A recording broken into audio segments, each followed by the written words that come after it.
शाही स्नान जिस पर दुनिया भर के लोगों की आंखें टिकी होती हैं।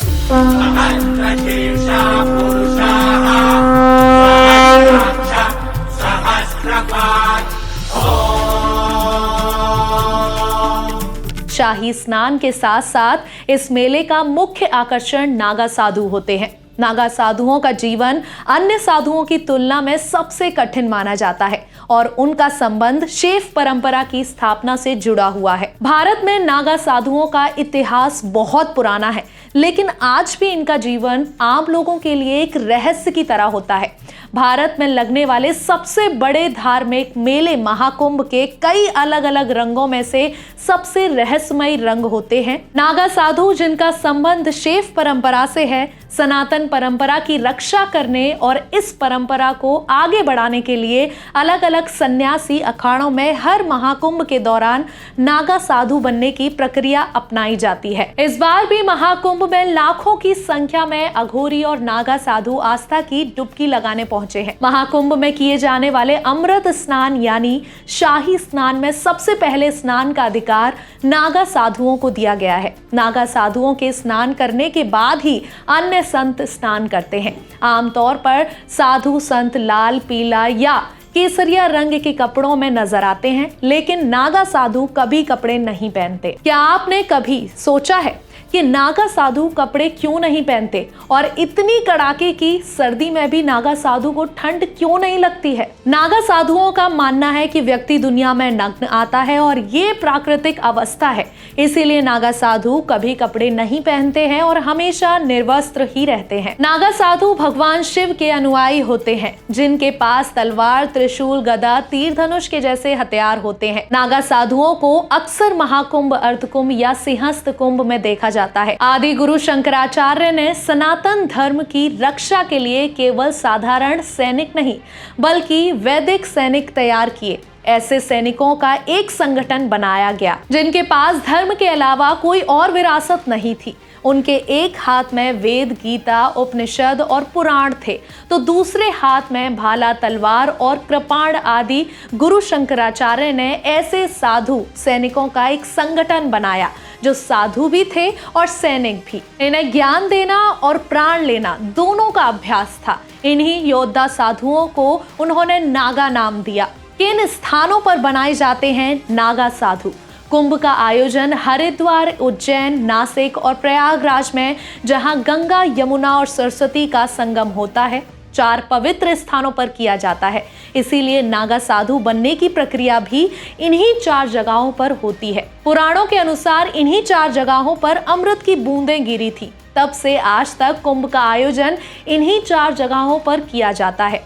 अलग अलग स्थानों पर नागा साधुओं की दीक्षा लेने वाले साधुओं को अलग अलग नाम से जाना जाता है। प्रयागराज में दीक्षा लेने वालों को नागा कहते हैं। हरिद्वार में दीक्षा लेने वालों को बर्फानी नागा कहा जाता है। उज्जैन में दीक्षा लेने वालों को खूनी नागा कहते हैं। नासिक में दीक्षा लेने वालों को खिचड़िया नागा कहते हैं। समय समय पर जगह बदलते हैं नागा साधु। नागा साधुओं का जीवन बहुत रहस्यमय होता है। कुंभ के बाद वे कहीं गायब हो जाते हैं। कहा जाता है कि नागा साधु जंगल के रास्ते से देर रात में यात्रा करते हैं, इसीलिए ये किसी को नजर नहीं आते हैं। नागा साधु समय समय पर अपनी जगह बदलते रहते हैं, इस कारण इनकी सही स्थिति का पता लगाना बहुत मुश्किल होता है।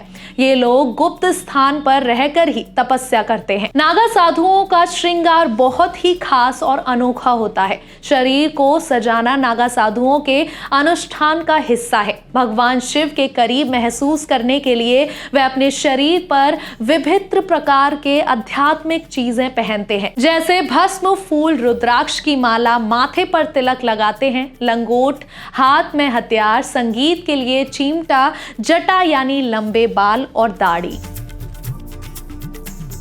किसी व्यक्ति को नागा साधु बनने में 12 साल का समय लगता है। नागा पंथ में शामिल होने के लिए नागा साधु के बारे में महत्वपूर्ण जानकारी होना बेहद आवश्यक माना जाता है। कुंभ में अंतिम प्रण लेने के बाद लंगोट का त्याग कर दिया जाता है, जिसके बाद वह हमेशा निर्वस्त्र रहते हैं। नागा साधु ठंड से बचने के लिए 3 प्रकार के योग करते हैं। साथ ही नागा साधु अपने विचारों और खान पान पर भी संयम रखते हैं। कठोर तपस्या, सात्विक आहार, नाड़ी शोधन और अग्नि साधना करने के कारण नागा साधुओं को ठंड नहीं लगती है। नागा साधुओं का कोई विशेष स्थान या घर भी नहीं होता है। ये कहीं भी कुटिया बनाकर अपना जीवन व्यतीत करते हैं। सोने के लिए भी नागा साधु किसी बिस्तर का इस्तेमाल नहीं करते हैं, बल्कि हमेशा जमीन पर सोते हैं। नागा साधु तीर्थयात्रियों द्वारा दिए जाने वाला भोजन ही ग्रहण करते हैं।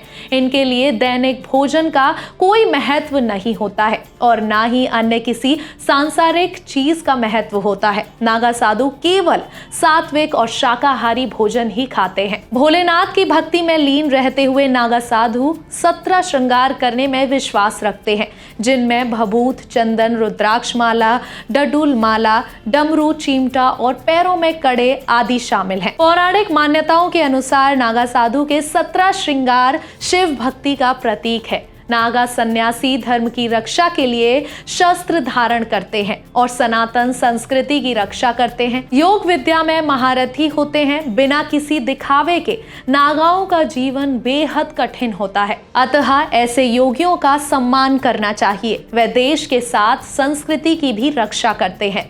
आपको हमारा ये वीडियो कैसा लगा हमें कमेंट सेक्शन में जरूर बताइएगा और इस तरह की रहस्यमयी जानकारी के लिए हमारे चैनल मोक्ष को सब्सक्राइब जरूर करें। धन्यवाद।